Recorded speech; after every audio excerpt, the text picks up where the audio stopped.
So on September 1st, I had a bunch of friends over because it was 5 years since the day that I got sick. And so instead of making it kind of like a sad day, I chose to celebrate. So had some balloons, had some cake, and had some friends over. So, yeah.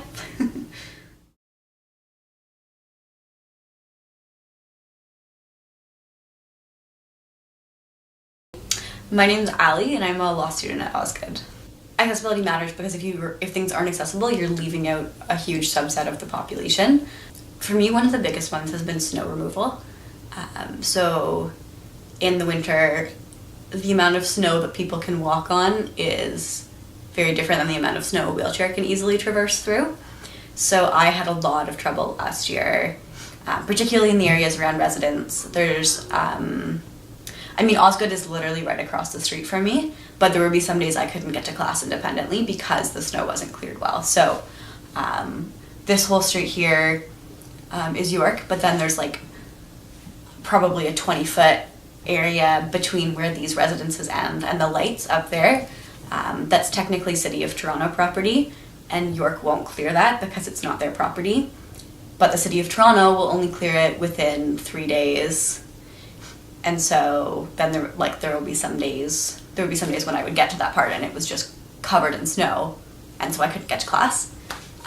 So for about the first month of last year, my friends had like a rotating schedule of who was going to come meet me before and after class to push me through the snow to get me to class. It was that bad. And I was emailing York Apartments, I was emailing York Facilities, we were emailing with the City of Toronto, and pretty much no one was responsive. It was a lot of kind of passing not my job, so bouncing us around. I think because there's not a lot of wheelchair users on campus, a lot of the time when things are broken, they don't get noticed very quickly, or when things aren't working, for example, this is a really minor example, but one time I went to try to check a book out of the main library at York, and I was looking through the stacks, and there were stools in the middle of every aisle, so I couldn't get through the aisle. And the aisles are already really, really thin, so I can't get around it. So then I had to reverse the whole way back out the aisle. So those are just some of the small things.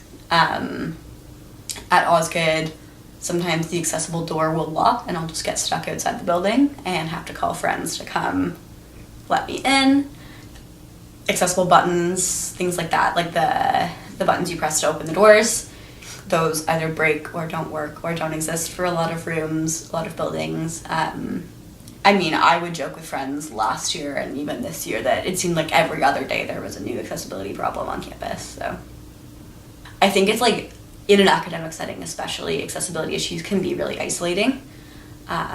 So one thing is, in lecture halls there's usually a couple seats that are accessible but nowhere else, and that means that if your friends have chosen to sit somewhere else, you can't go join them. Or if most of that area is already taken, you can fit in, but your friends can't. And so it can be just very isolating in that regard.